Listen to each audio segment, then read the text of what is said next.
हरियापुर गांव में शंकर नाम का एक अनाथ लकड़हारा रहा करता था। गांव के लोग उसे मूर्ख कहकर पुकारते थे। एक दिन शंकर कुल्हाड़ी लेकर जंगल की ओर निकल रहा था। जैसे ही वो गांव की सीमा तक पहुंचा, तभी उसका साथी बिरजू दौड़ते हुए वहां आ गया। शंकर, ओ शंकर! अरे अरे भाई, गजब आदमी हो शंकर यार। मैं भी तो तुम्हारी तरह लकड़हारा हूँ। हम दोनों एक ही जंगल में लकड़ियाँ काटते हैं, फिर भी तुम रोज अकेले अकेले काहे चले आते हो भाई? कितनी बार तो कहा है कि हमको भी साथ ले लिया करो। अरे भाई, मैं जल्दी उठ जाता हूँ और तुम उठते हो देर से। सुबह सुबह तुम्हारे घर की कुंडी खटखटाना हमको नहीं अच्छा लगता। अरे भाई, शादीशुदा हो, रात में अपना देर से सोते होगे। अरे तुम भी ना, तुम्हें अपनी भाभी से डरने की जरूरत नहीं है। वो तुम्हें कुछ नहीं कहेगी भाई, कुंडी खटखटा दिया करो। शंकर चुप रहा और जंगल की ओर चल पड़ा। बिरजू भी उसके पीछे पीछे चल दिया। कुछ ही देर में दोनों घने जंगल में पहुंच गए। शंकर मेहनत से लकड़ियां काटने लगा, लेकिन बिरजू एक आलसी लकड़हारा था। वो शंकर की ओर देखकर बोला, अरे शंकर भाई, तुम तो फटाफट लकड़ियाँ काट लेते हो। मैं तो चाह कर भी इतनी जल्दी नहीं काट पाता। क्या तुम मेरी मदद नहीं करोगे? अरे आओ भाई, हाथ बटाओ। शंकर मुस्कुराया और उसने बिरजू की लकड़ियां भी काटना शुरू कर दिया। बिरजू मन ही मन शंकर की ओर देखकर बोला, मूर्ख कहीं का। इससे बड़ा मूर्ख मैंने ना देखा। कुछ ही देर में शंकर ने उसकी लकड़ियों का गट्ठर भी बना दिया। बिरजू मुस्कुराया और बोला, अरे भाई शंकर, अगर तुम ना होते तो पता नहीं मेरा क्या होता। शंकर ने कुछ नहीं कहा। उसने अपना गट्ठर सिर पर उठाया और बिरजू के साथ बाजार की ओर चल पड़ा।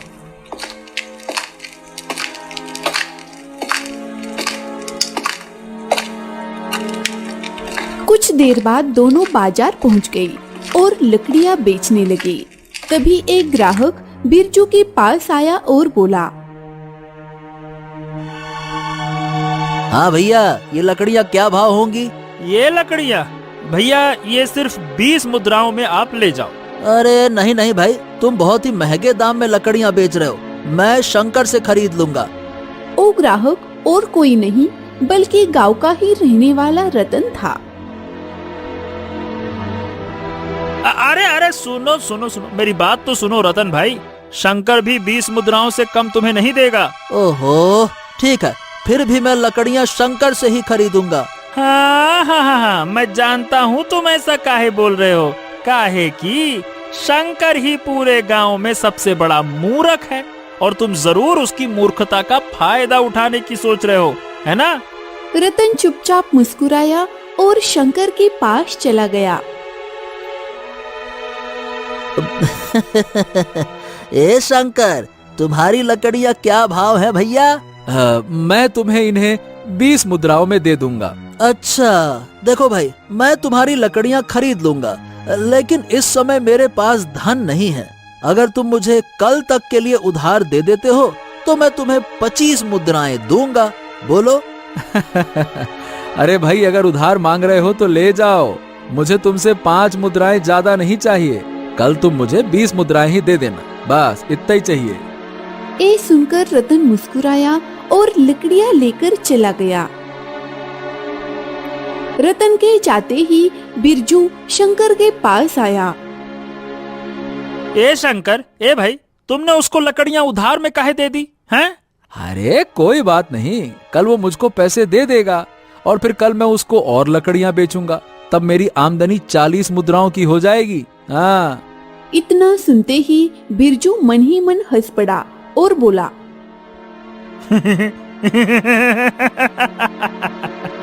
मूर्ख कहीं का।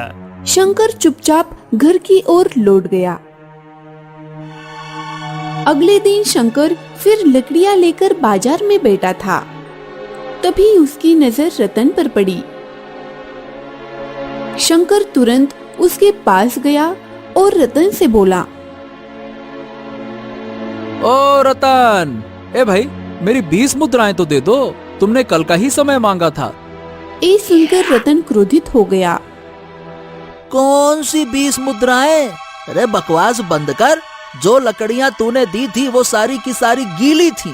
पूरे घर में धुआं ही धुआं भर गया, सब बदबू कर रहा है, एक भी ठीक से नहीं जली। मैं तो सोच रहा था कि उल्टा तुझसे पैसे मांगूं मेरा घर साफ करने के लिए, जो तेरी लकड़ियों की वजह से गंदा हो गया है। ये सुनकर शंकर भी क्रोधित हो गया। ए भाई रतन, ये बात गलत है। कल तो बारिश भी नहीं हुई, तुम साफ साफ झूठ बोल रहे हो। अरे मैं कहता हूँ दफा हो जा यहाँ से, मैं कोई झूठ नहीं बोल रहा, चल निकल यहाँ से। शंकर मुंह लटकाए बैठ गया। उसे देखकर बिरजू फिर से मन ही मन बोला, जा। मूर्ख कहीं का, क्या जरूरत थी उसे उधार देने की। गांव वाले सही कहते हैं, ये सच में मूर्ख है, मूर्ख। शंकर ने कुछ नहीं कहा और लकड़ियां बेचकर चुपचाप अपने घर लौट गया। अगले दिन शंकर का साथी मित्र बिरजू गांव की चौपाल पर खड़ा होकर शंकर का मजाक उड़ा रहा था। वहाँ पर गांव का मुखिया बैठा था और मुखिया की पुत्री राधा भी पास में खड़ी थी। मुखिया जी, हमारे गांव का सबसे बड़ा मूर्ख अगर कोई है तो वो शंकर है। अब आप ही बताइए, उसे रतन को उधार में लकड़ियां देने की क्या जरूरत थी, हैं? अब भाई रतन के बारे में कौन नहीं जानता, वो कभी किसी का उधार लौटाता है क्या? नहीं लौटाता। अरे भाई, शंकर को तो कोई भी मूर्ख बना सकता है। इतने में गांव की बुजुर्ग गंगा ताई वहाँ आ गई। बिरजू, तुम्हें शंकर का मजाक नहीं उड़ाना चाहिए, वो तुम्हें अपना दोस्त मानता है। गंगा ताई, दोस्त तो वो है, लेकिन उसकी मूर्खता के कारनामे देखकर मैं हंसे बिना रह ही नहीं पाता। तभी राधा ने गंगा ताई से कहा, गंगा ताई, शंकर को तो बड़ी आसानी से बेवकूफ बनाया जा सकता है। ये सुनकर गंगा ताई क्रोधित हो गई। राधा, तुम तो मुखिया की पुत्री हो, तुम्हें तो कम से कम ऐसी बातें नहीं करनी चाहिए। शंकर बहुत ही सीधा साधा लड़का है। तभी वहाँ पर शंकर आ पहुँचा। उसने मुखिया, राधा, गंगाताई और बिरजू को खड़े देखकर चौंक कर पूछा, अरे क्या बात है, तुम सब यहाँ क्यों खड़े हो? राधा ने झट से उत्तर दिया, दरअसल शंकर, आज सुबह ही हमारी बकरी गुम हो गई है। हम सब इसी के बारे में चर्चा कर रहे थे। लगता है कि वो जंगल की ओर भाग गई है, शायद किसी जंगली जानवर का शिकार बन गई हो। हे भगवान, फिर तो उसका मिलना बहुत जरूरी है। अच्छा, तुम चिंता मत करो, मैं उसे ढूंढ कर लाता हूँ। इतना कहकर शंकर वहाँ से चला गया। उसके जाते ही राधा गंगाताई से मुस्कुराकर बोली, देखा गंगाताई, मैंने कहा था ना, शंकर को कोई भी मूर्ख बना सकता है। वो पूरी बात सुने बिना ही जंगल की ओर चल पड़ा, इसे ही तो मूर्ख कहते हैं ना। गंगाताई बेचारी चुप रह गई। कुछ देर बाद शंकर थका हारा लौटा और राधा से कहा, हाँ राधा, मैंने पूरे गांव के चारों ओर देखा, लेकिन तुम्हारी बकरी का नामो निशान तक नहीं मिला। ये सुनकर राधा हंस पड़ी। क्योंकि मेरी बकरी तो मेरे घर पर ही थी। मूर्ख, आने से पहले तुमने हमारे चेहरे को गौर से क्यों नहीं देखा? हम सब तुम्हारे बारे में ही बात कर रहे थे और यही कह रहे थे कि तुमसे बड़ा मूर्ख इस गांव में और कोई नहीं है। अरे देखो भाई, मेरी बिटिया सही कह रही है शंकर, तुम्हें थोड़ी बहुत चतुराई लानी चाहिए। ऐसे मूर्ख मूर्ख बन के जीवन जीने से क्या हो जाएगा। इतना कहकर राधा मुखिया के साथ चली गई। बिरजू भी वहाँ से चला गया। गंगाताई शंकर को देखकर दुखी हो गई और बोली, शंकर, तू आखिर कब चतुर बनेगा? जब गांव वाले तेरा मजाक उड़ाते हैं तब मुझे बहुत बुरा लगता है। तुझे क्या जरूरत थी रतन को लकड़ियां उधार देने की, हाँ? और जब लोग तेरे मुंह पर मूर्ख कहकर चले जाते हैं तब भी तो तू कुछ नहीं कहता, क्यों? शंकर हल्की मुस्कान के साथ बोला। गंगा ताई, दरअसल मैं इन गांव वालों से ना इसलिए कुछ नहीं कहता क्योंकि बचपन में जब मैं अनाथ था तो इन्हीं गांव वालों की बदौलत ही मैं पलकर बड़ा हुआ हूँ। मैं इन्हें अपना उपकार मानता हूँ और इन्हीं के एहसान की वजह से मैं चुप रहता हूँ। अब बताइए भला, ये नहीं होते तो मैं कैसे जिंदा रहता? और जिसने जिंदगी दी है उन लोगों का क्या बुरा मानना। इतना कहकर शंकर वहाँ से चला गया। गंगा ताई भी अपने घर लौट गई। अगले दिन शंकर और बिरजू मिलकर जंगल में लकड़ियाँ काट रहे थे। तभी बिरजू मुस्कुराते हुए शंकर से बोला। शंकर, अरे भाई एक बात कहूँ कुछ भी कहो, कल मुखिया जी की बेटी राधा ने तुम्हारे साथ ठीक नहीं किया। अरे भाई, उसे तुम्हारे साथ ऐसा मजाक नहीं करना चाहिए था। शंकर ने कुछ नहीं कहा और चुपचाप लकड़ियाँ काटता रहा। लगता है कल की घटना से नाराज है। जैसे भी हो मुझे इसे मनाना पड़ेगा, नहीं तो आज सारी की सारी लकड़ियाँ मुझे ही काटनी पड़ेगी। रुक जा बेटा। बिरजू कुछ कहने ही वाला था कि तभी अचानक एक पक्षी उड़ता हुआ वहां आ गया। उसकी आंखें लाल रंग की थी। वो सीधे शंकर और बिरजू की ओर घूरकर देखने लगा। पक्षी का इस तरह से घूरना शंकर को बड़ा ही विचित्र लगा। शंकर ने बिरजू से कहा, ए बिरजू, ये पक्षी तो बड़ा ही विचित्र लग रहा है। हाँ शंकर, तुम सही कह रहे हो। ऐसा पक्षी तो हमने इस जंगल में कभी नहीं देखा। देखो तो सही, इसकी आंखें कैसे चमक रही हैं और लगता है जैसे ये हमारी भाषा को समझ रहा हो। हाँ, तुम सही कह रहे हो। अब मुझे तो इसको देखकर डर लग रहा है। तभी अचानक वो पक्षी मनुष्य की भाषा में बोला, तुम दोनों डरो मत। अगर तुम दोनों मेरा बताया हुआ कार्य करोगे तो मैं तुम्हें धनवान बना दूंगा। पक्षी को मनुष्य की आवाज में बोलते देख शंकर और बिरजू दोनों बुरी तरह से डर गए। ए बिरजू, मैंने तो जीवन में पहली बार किसी पक्षी को इंसानी भाषा में बोलते हुए देखा है। ये कोई साधारण पक्षी हो ही नहीं सकता। हमें इसकी बात नहीं माननी चाहिए। पता नहीं मायावी, पिशाच, जादुई चुड़ैल क्या हो ये। तभी पक्षी ने बिरजू की ओर देखते हुए कहा, इसकी बातों में मत आओ। मैं तुम्हारा कोई नुकसान नहीं करूंगा। बताओ, क्या तुम धनवान नहीं बनना चाहते? मैं काफी समय से देख रहा हूँ कि तुम रोज मेहनत से लकड़ियाँ काटते हो।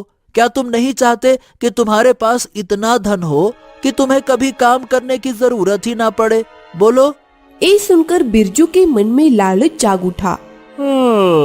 ये बताओ, ऐसा कौन सा कार्य करवाना चाहते हो? बहुत मुश्किल काम नहीं है। यहाँ से थोड़ी दूर पे एक लाल वृक्ष है। उसकी डाल काटकर मुझे लाकर दे दो। इसके बदले में मैं तुम्हें सोने की इतनी मुद्राएं दूंगा जिसकी तुमने कभी कल्पना भी नहीं की होगी। ये सुनकर बिरजू की आंखों में और लालच की चमक आ गई।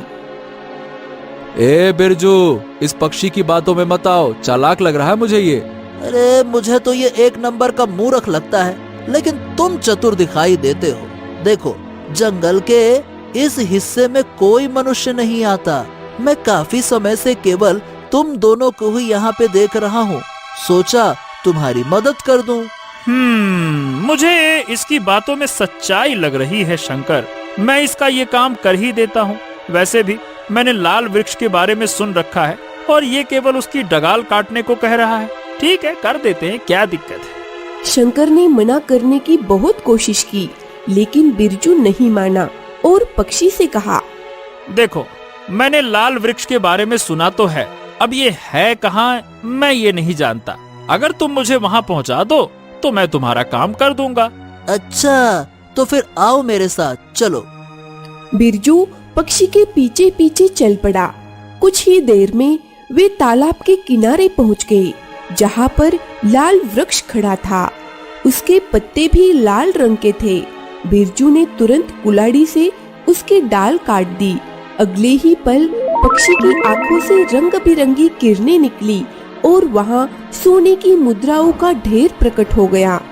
ये देखकर बिरजू बहुत खुश हो गया। वो मुस्कुराते हुए बोला, यहाँ आते हुए मुझे शंकर की बात याद आ रही थी कि कहीं मैं कोई गलती तो नहीं कर रहा। अरे वाह वाह वाह, लेकिन अब तो पक्का विश्वास हो गया कि शंकर मूर्ख है, मूर्ख। अच्छा हुआ वो यहाँ नहीं आया, नहीं तो ये धन मुझे उसके साथ बांटना पड़ता। हाँ, ये धन ले जाओ और याद रखना अब कभी इस जंगल में मत आना। जाओ। हाँ ठीक है, अब भला मैं जंगल में क्यों आने लगा, मैं तो धनवान हो गया हूँ। बिरजू सैकड़ों मुद्राएं उठाकर सीधे अपने गांव लौट आया। वहाँ उसने मुखिया को सारी घटना सुनाई और कहा, मुखिया जी, मजा आ गया, अब मैं गरीब नहीं रहा। अरे मैं धनवान बन चुका हूँ, धनवान। मुखिया मुस्कुराकर बोला, अरे वाह भाई वाह वाह वाह वाह। किस्मत का खेल है बिरजू, तुम्हारी किस्मत में धन लिखा था सो तुम्हें मिल गया। और वही शंकर, वो भी तो वहीं खड़ा था, उसने अपनी मूर्खता से सब गंवा दिया। इतने में शंकर वहाँ आ पहुँचा। उसने बिरजू से कहा, अरे बिरजू तू यहाँ है? अरे भाई मैं तुझे जंगल में ढूंढता फिर रहा था, मुझे लगा कि कहीं तुम किसी खतरे में ना पड़ गए हो, इसी डर से आज मैंने लकड़ियां भी नहीं काटी। लेकिन बिरजू हंसकर बोला, अरे शंकर, वो पक्षी सही कह रहा था। अरे भाई उसने मुझे ढेर सारी मुद्राएं दी हैं, मुद्राएं। अगर तुमने भी उसकी बात मानी होती ना तो तुम भी धन के भागीदार होते। लेकिन तुम ठहरे एक नंबर के मूर्ख आदमी, इसीलिए अब तुम्हारा धन में कोई हिस्सा नहीं है। शंकर गहरी सोच में डूब गया। उसने मुखिया की ओर देखकर कहा, हाँ मुखिया जी, पता नहीं क्यों पर मुझे लगता है कि वो पक्षी कोई रहस्यमयी पक्षी था। मुझे लगता है कि बिरजू को उसकी बात नहीं माननी चाहिए थी, बाकी अब भगवान जाने। चल मैं चलता हूँ। इतना कहकर शंकर वहाँ से चला गया और थोड़ी ही देर में पूरे गांव में ये चर्चा फैल गई कि शंकर ने अपनी मूर्खता की वजह से ढेर सारा धन खो दिया और बिरजू ने अपनी चतुराई से रातों रात धनवान बनने का सौभाग्य पा लिया। अगले दिन शंकर अकेले जंगल गया। उसने चारों ओर देखा और अपने आप से कहा, बाप रे बाप, न जाने क्यों आज बड़ा ही विचित्र सा सन्नाटा पसरा हुआ है। खैर जो भी हो, अब तो मुझे अकेले ही लकड़ियां काटनी पड़ेंगी, क्योंकि बिरजू तो अब धन बना चुका है। इतना कहकर शंकर लकड़ियां काटने लगा। तभी अचानक एक चूहिया वहां पर आ गई और शंकर की ओर घूरने लगी। उसकी आंखों में आंसू थे। चूहिया का इस तरह से रोना शंकर को बड़ा ही विचित्र लगा। अचानक चूहिया इंसानी आवाज में बोली, मेरी मदद करो शंकर। ये सुनकर शंकर चौंक गया और डर भी गया। हे भगवान, कल एक पक्षी इंसानी आवाज में बात कर रहा था और आज एक चूहिया इंसानी आवाज में बोल रही है। ये जंगल तो बड़ा ही रहस्यमयी होता जा रहा है। कौन हो तुम? मुझसे डरो नहीं, मैं तो तुमसे मदद मांग रही हूँ। मुझ पर दया करो, मैं बड़ी मुश्किल से कैद से भाग आई हूँ। चूहिया की आवाज सुनकर शंकर को ना जाने क्यों उस पर तरस आ गया। हो, कौन हो तुम और किसकी कैद से भागी हो? मुझे एक राक्षस ने जादू से इस रूप में बांध रखा है। ये सुनकर शंकर चौंक गया और बोला, ओ, तो इसका मतलब तुम चूहिया नहीं बल्कि कोई और हो। तो फिर तुम्हारा असली रूप कौन सा है? राक्षस ने मुझ पर ऐसा जादू किया है कि अगर मैं किसी को भी अपनी सच्चाई के बारे में बता दूं, तो मैं उसी क्षण जलकर राख हो जाऊंगी। मैं बड़ी मुश्किल से थोड़ी देर के लिए उसकी गुफा से भाग आई हूँ और किसी इंसान की तलाश में थी। इत्तेफाक से मुझे तुम मिल गए। मेरी मदद करो शंकर। मैं तो बरसों से यहाँ लकड़ी काट रहा हूँ, लेकिन मुझे कभी किसी डरावनी चीज का अनुभव तो नहीं हुआ। आखिर ये बताओ, यहाँ पर कौन सा राक्षस रहता है? राक्षस तो यहाँ वर्षों से रहता है, लेकिन बहुत साल पहले एक साधु महाराज ने अपनी तंत्र शक्ति से उसे वश में किया था और उसे एक पक्षी में परिवर्तित कर दिया था। कल किसी मूर्ख ने उसे आजाद कर दिया है। ये सुनकर शंकर चौंक गया। ओ, अब मेरी समझ में आ रहा है। कल सचमुच एक पक्षी आया था और मुझसे और मेरे दोस्त से इंसानी आवाज में बात कर रहा था। उसने कहा था कि लाल वृक्ष की एक डाली काट के दे दो तो वो हमें बहुत सारा धन देगा। भाई मैंने तो मना कर दिया, लेकिन मेरा दोस्त बिरजू वो लालच में आ गया। हाँ, वर्षों पहले साधु ने उसी राक्षस को पक्षी के रूप में बांध दिया था और उसके असली रूप को लाल वृक्ष की डाल में कैद कर दिया था। इसीलिए इस जंगल में वर्षों तक मनुष्य का आना मना रहा। राक्षस कई सालों से किसी मनुष्य का इंतजार कर रहा था। शायद उसकी नजर तुम दोनों पर पड़ी हो और तुम्हारा दोस्त उसके लालच में आ गया हो। विश्वास करो शंकर, अगर उसने तुम्हारे दोस्त को धन दिया है तो वो धन ज्यादा दिन तक सुख नहीं देगा। बहुत जल्द और राक्षस तुम्हारे गांव में तबाही मचाएगा। ओ, तो इसका मतलब बिरजू की मूर्खता की वजह से वो राक्षस आजाद हो गया, है ना? अचानक चूहिया रंग बिरंगी किरणों में बदलकर वहां से गायब हो गई और दूर से जंगल में गूंजती हुई हंसी सुनाई देने लगी।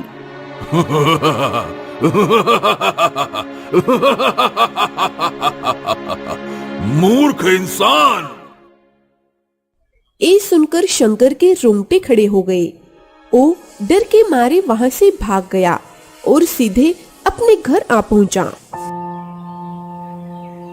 घर पर शंकर मन में बार बार उस चूहिया का विचार करता रहा। सुबह के समय कुल्हाड़ी उठाकर अपने आप से बोला, हाँ, मुझे अब इस रहस्य का पता लगाना चाहिए। कहीं वास्तव में बिरजू की मूर्खता की वजह से वो राक्षस आजाद न हो गया हो। इतना कहकर शंकर जंगल की ओर रवाना हो गया और चूहिया को ढूंढने लगा। तभी अचानक उसके कानों में एक तेज आवाज गूंजी। कौन हो तुम और इस जंगल में क्या कर रहे हो? चले जाओ यहाँ से, अब ये जंगल सुरक्षित नहीं है। शंकर ने पीछे पलटकर देखा, एक साधु खड़े थे। क्या तलाश रहे हो तुम यहाँ पे? शंकर ने साधु को सारी घटना सुना दी। ओह, इसका मतलब उस लकड़हारे ने राक्षस को आजाद कर दिया और वो राक्षस एक गुफा में रहता है। साधु महाराज, तो फिर मुझे उसकी गुफा का पता बताइए, मैं राक्षस का अंत करूंगा। अच्छा, क्या तुम्हें राक्षस से डर नहीं लगता? साधु महाराज, मैं अपनी आंखों के सामने अपने गांव वालों को मरते हुए नहीं देख सकता, और फिर मैं उस चूहिया की भी मदद करना चाहता हूँ। साधु की आंखों से रंग बिरंगी किरणें निकली जो सीधी शंकर की कुल्हाड़ी पर पड़ी। ओम नमः शिवाय। लो बेटा, अब ये तुम्हारी कुल्हाड़ी साधारण नहीं रही, ये जादुई शक्तियों से भर गई है। अपनी आंखें बंद करो और जब तुम आंखें बंद करोगे तो स्वयं को राक्षस की गुफा के सामने पाओगे। राक्षस पर सीधे इस कुल्हाड़ी से वार करना। ओम। इतना कहकर साधु ने मंत्र पढ़े और दोनों रंग बिरंगी किरणों में लुप्त हो गए। कुछ देर बाद वे एक गुफा में प्रकट हुए। वहां वही चूहिया बेटी थी और राक्षस उसकी ओर घूर रहा था। अचानक साधु और शंकर को प्रकट होते हुए देखकर राक्षस चौंक गया और गुस्से से बोला, अरे तू तो वही है ना जो अपने दोस्त को मेरे बताए कार्य को करने से रोक रहा था? मूर्ख इंसान! मूर्ख शब्द सुनकर शंकर का खून खोल उठा। और अब यही मूर्ख इंसान तेरा अंत करेगा। इतना कहते ही शंकर ने जादुई कुल्हाड़ी से राक्षस पर वार कर दिया। अचानक राक्षस चीखने लगा। ये कैसे हो सकता है? ये कैसे हो सकता है? कुछ ही क्षणों में राक्षस जलकर राख हो गया और उसी पल चूहिया रंग बिरंगी रोशनी में बदलकर एक सुंदर राजकुमारी में परिवर्तित हो गई। राजकुमारी को देखकर शंकर दंग रह गया। कुछ वर्ष पहले मैं अपने पिता के साथ इस जंगल में घूमने आई थी। राक्षस ने मुझे देखकर विवाह की इच्छा जताई। मेरे पिता ने मना कर दिया। राक्षस क्रोधित हो गया। तभी यही साधु महाराज प्रकट हुए और उन्होंने उसे पक्षी में परिवर्तित कर दिया। और जब तुम्हारे दोस्त ने अपनी मूर्खता में उसे आजाद कर दिया तो वो सबसे पहले राजकुमारी के पास गया। उसने फिर से विवाह की इच्छा जताई। राजकुमारी ने मना किया तो उसने गुस्से में राजकुमारी को चूहिया बना दिया और यहाँ ले आया। लेकिन किस्मत से राजकुमारी भाग निकली और तुमसे मिली। और आज आज तुम्हारी वीरता से राक्षस का अंत हुआ। शाबाश। क्या तुम मुझसे विवाह करोगे? अब राजकुमारी, मैं तो एक साधारण सा लकड़हारा हूँ। नहीं शंकर, तुम साधारण नहीं हो। तुम्हारा मन सोने की तरह शुद्ध है। तुम वीर भी हो और तुमने मेरी जान बचाई है। शंकर मुस्कुराया और राजकुमारी के साथ गांव लौटा। साधु ने गांव वालों के सामने शंकर की वीरता का बखान किया। गांव वाले जो उसे मूर्ख समझते थे, शर्मिंदा हो गए। वही राक्षस का अंत होते ही बिरजू की सारी स्वर्ण मुद्राएं मिट्टी में बदल चुकी थी।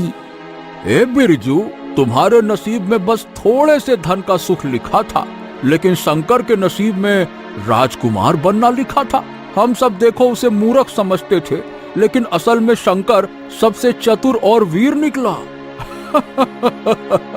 अरे देखो भाई, जिसे हम मूर्ख समझते थे वही अपनी चतुराई और बहादुरी से राजकुमार बन गया। और बिरजू